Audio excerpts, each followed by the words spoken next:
How you like In that? today's video, Sunny Boy is going to show you guys the most overpowered effect inside of Ableton. And if you disagree, let me know what's the most overpowered effect in Ableton. So are you guys ready to see what it is?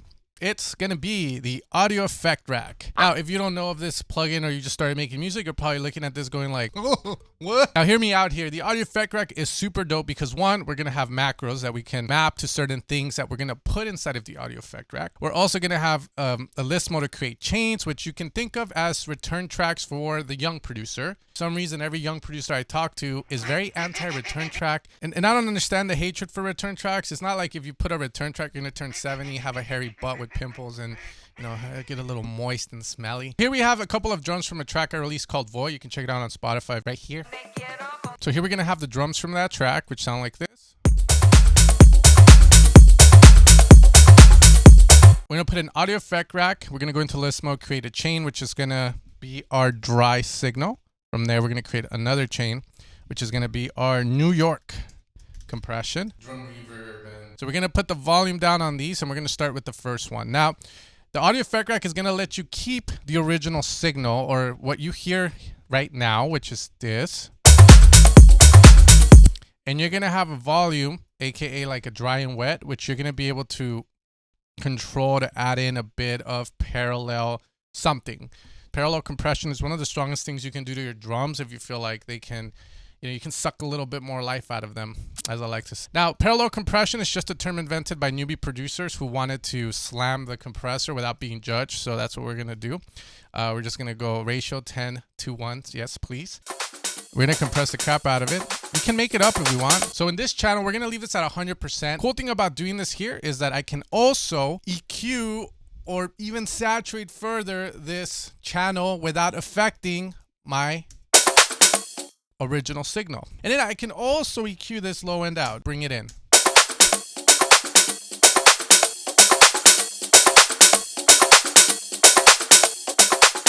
Now as I do this, I am looking at the volume.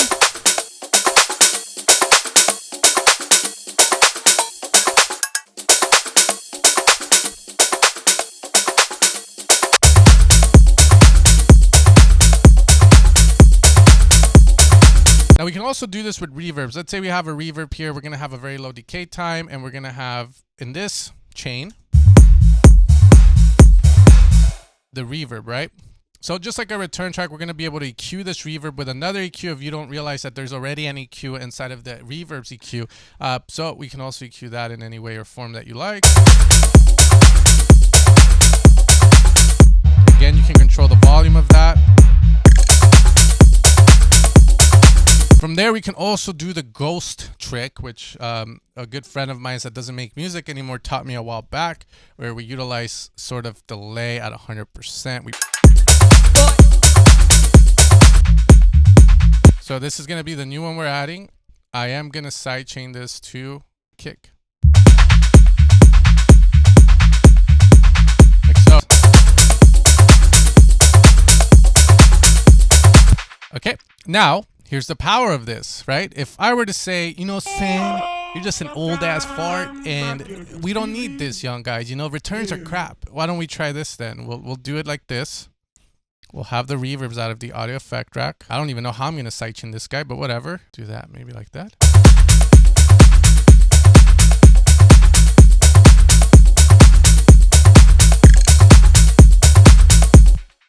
No, baby. Yeah, it doesn't work the same. And anytime I hear anyone tell me that, I just hear them saying this. So here we're going to have a beat, which is pretty much going to have this bass.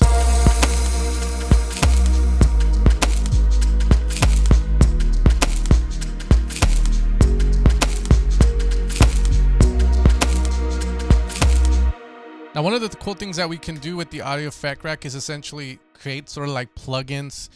For example, Elefoto is a great plugin, but let's say that I wanted to do the same thing where I can sidechain just the low end, but not the top end of the bass, and I can use audio effect rack for that. Here, we're going to have a top for the bass, and then we're going to have for the bass, like so. From there, we are going to utilize EQ tree just to make things simple for us. On the top, we're going to get rid of the low end. Here, you can control low frequency cutoff. And then from there, we want it to be the same, and then we can do this there. So that way we're going to have the low end and then the high end part of the bass. Now the idea here is that now I can use a sidechain on just the low end part of the bass.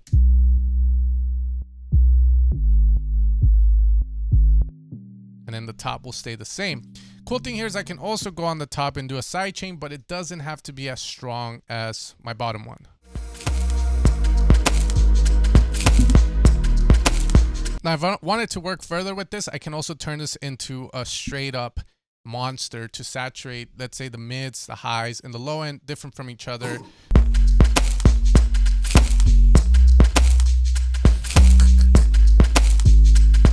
This is so weird.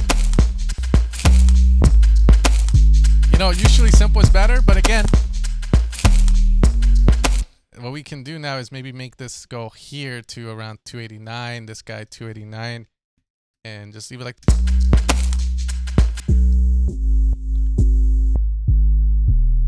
Okay, so you see a little bit of the power that we can do. You can also do this to any sort of bass. And again, thread carefully with this because it can be very overkill. If you're going to be doing this, again, keep it simple. Here, I'm just doing it to show you the possibilities that you can do with just one sound and then making layers for that one sound. So in this one, we're going to go into the dark depths of Semworld's mind. So we're going to have a piano here, which is going to go from the build up to the drop, which sounds like this.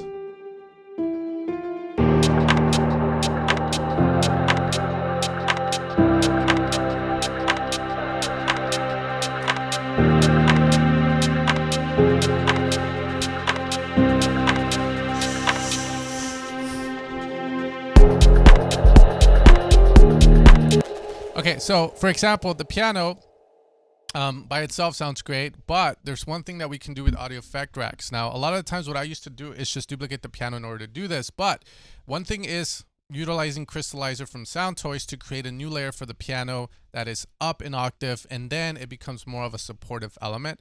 Now, doing this is going to sound like this. This is going to be at 100%, and then we're going to have the EQ8 here to cut out some of the mids from this thing that we're going to do, and then we're going to slowly automate this guy in for this specific part of the song.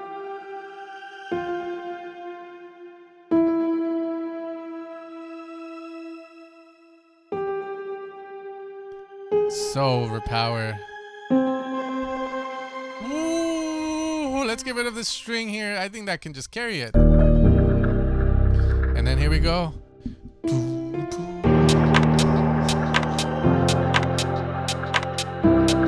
Oh, fuck.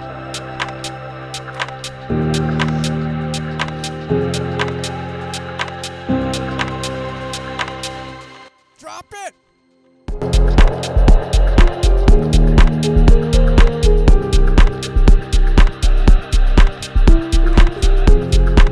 Now, the other thing we can also do is we can create a macro. So in case, let's say I want this to do some crazy stuff, like for instance, go up, I can click map, I can click pitch, I can click, pitch, and then we're going to map it to that. So I guess we have to go here, map. And then from there, I can also set it to minimum and maximum. That way I can not get carried away with it. So for example, I want to go from where I was, I don't know, to here to here. So now when I turn this knob, you can see I'm only going between that versus doing this. I could do there and then go max to low, and then I could go crazy. So now I have a macro for this if I wanted to do something with it, for say. So on map.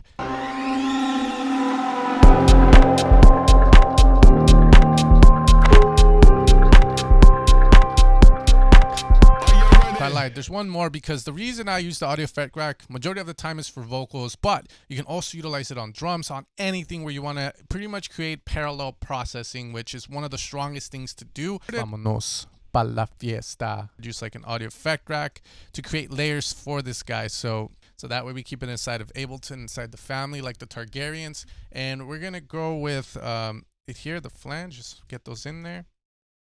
We'll put some like presets. Vámonos. Vámonos. Okay, so from there, the flanger comes in. It's going to sound like this. Vámonos. Vámonos. Maybe I could pan that right. Vámonos. And then here we have a chorus. Pa la fiesta. I'll put that to the left. Vámonos. Vámonos. Pa la fiesta. And then here we have a vocoder doing nothing. So we're going to go pitch tracking. Let's bring it up. Vámonos. Pa la fiesta. I want a square. Vámonos. And also put the pitch up. Let's put it at 12. And then from there, let's use the Haas. Again, you can watch a video on the Haas on how to widen stuff. Not the best way, but when it's supplemental, it's totally fine. Vámonos pa la fiesta. And then you can create layers like this. And then from there, you can do the traditional layers of, you know, putting reverb here, etc. The audio effect rack is one of the most overpowered things inside of Ableton that you can utilize, as it allows you to create chains and chains of cool effects on a bass without killing the integrity of the original patch that you have. It's also return tracks, modernized, but again, it's super powerful. There's macros, there's a lot to do with it, and I'm just touching the brim, but I'm just here to let you guys know to check it out, read the manual on it, see what it can do, and have fun. With that being said, if you want to support the channel, make sure to head over to evilsounds.com, and I'll catch you guys next time for another video. Peace out, take care, and you guys have a great rest of your day. Chinga su madre.